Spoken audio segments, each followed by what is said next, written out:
Covid महामारी के बाद लोग चटाचट गिरकर मरने लगे।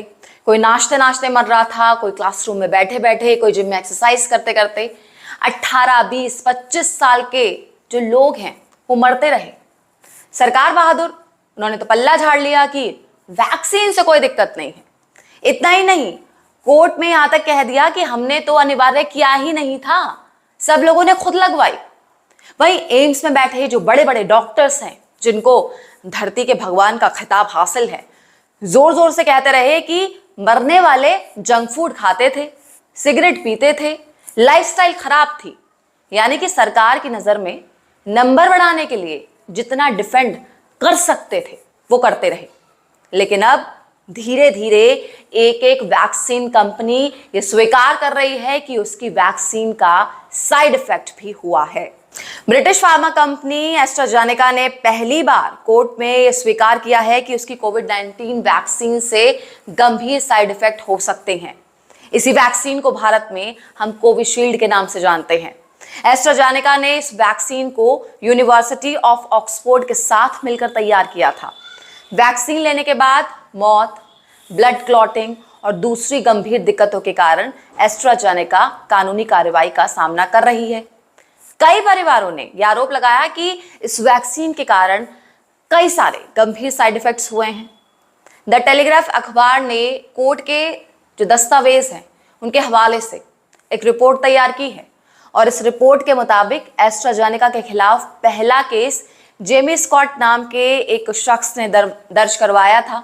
अप्रैल 2021 का ये मामला है और इस दौरान एस्ट्राजेनेका की वैक्सीन लेने के बाद वो स्थायी रूप से ब्रेन इंजरी का शिकार हो गए। वैक्सीन लेने के बाद वो काम नहीं कर पाए। जेमी की हालत ऐसी थी कि हॉस्पिटल से उस दौरान उनकी पत्नी को 3 बार कॉल करके बताया गया कि उनके पति मरने वाले हैं। जेमी को TTS यानी कि थ्रोम्बोसिस विथ थ्रोम्बोसाइटोपेनिया सिंड्रोम नाम का एक गंभीर साइड इफेक्ट हुआ। इससे क्या होता है? इससे लोगों के दिमाग में खून के जो थक्के यानी कि ब्लड क्लॉट्स वो बन जाते हैं और प्लेटलेट्स की संख्या कम हो जाती है। रिपोर्ट्स के मुताबिक एस्ट्राजेनेका ने इस साल फरवरी में ही कोर्ट में डॉक्यूमेंट जमा किया और इसी में बताया गया कि इसकी कोविड वैक्सीन से कुछ मामलों में TTS हो सकता है। यूके हाई कोर्ट में इस कंपनी के खिलाफ 51 केस दर्ज हैं। दुनिया भर को सप्लाई की गई और हमारे देश भर में सभी को जबरन लगाई गई ये वैक्सीन एक्चुअली में कभी इंडियन प्रोडक्ट थी ही नहीं। ये तो ब्रिटिश एस्ट्राजेनेका की तरफ से डेवलप की गई वैक्सीन थी और हमारे यहाँ भारत में आधार पूनावाला की फर्म ने उसका लाइसेंस लेकर कोविशील्ड के ब्रांड नाम से इसका मास प्रोडक्शन करके इसे बेचा। यानी कि जिस तरह से हम पड़ोसी से 4 चम्मच दही मांगकर उसे तसला भरकर दही जमा लेते हैं, ठीक वैसे ही हुआ। डेड वायरस का कल्चर एस्ट्राजेनेका से ले लिया गया और उससे लेकर यहाँ पर उसकी मात्रा बढ़ाई गई और उसे शीशियों में भर भर कर बेचा गया। ये कोई पाथ ब्रेकिंग टेक्नोलॉजी नहीं थी, महज एक कल्चर डेवलप किया गया था जिसे एगर मीडियम पर बड़े स्केल में ग्रो किया जाना था। और कोई भी लैब वाला ऐसा कर सकता है, लेकिन हाँ, वहां तक पहुंच और लाइसेंस की फीस देने लायक पैसा होना चाहिए। फिर आधार को ये जो लाइसेंस है ये इस शर्त पर भी मिला था कि उसकी लैब से प्रोडक्शन का एक बड़ा हिस्सा विदेशों में एस्ट्राजेनेका के क्लाइंट्स के लिए भेजा जाएगा। तो अपने कॉन्ट्रैक्ट की शर्त के मुताबिक जब यहाँ पर कई राज्य वैक्सीन के लिए एड़ियां रगड़ रहे थे, आधार अपनी वो दवा विदेश भेज रहे थे। और देखिए, इन सब में भारत सरकार का योगदान एब्सोल्यूट 0 था। लेकिन एस्ट्राजेनेका को जो सप्लाई कर रहा था आधार, उससे उसे कोई खास फायदा नहीं हो रहा था।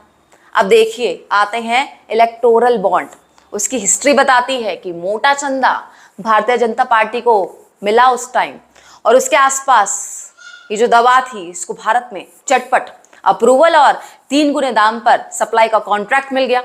जबकि भारतीय साइंस लैब की बनाई गई इससे बेहतर वैक्सीन कोवैक्सीन को महज 20% सरकारी सप्लाई का ऑर्डर मिला और उनके द्वारा इलेक्टोरल बॉन्ड से चंदा दिए जाने का कोई रिकॉर्ड तो नहीं मिलता है।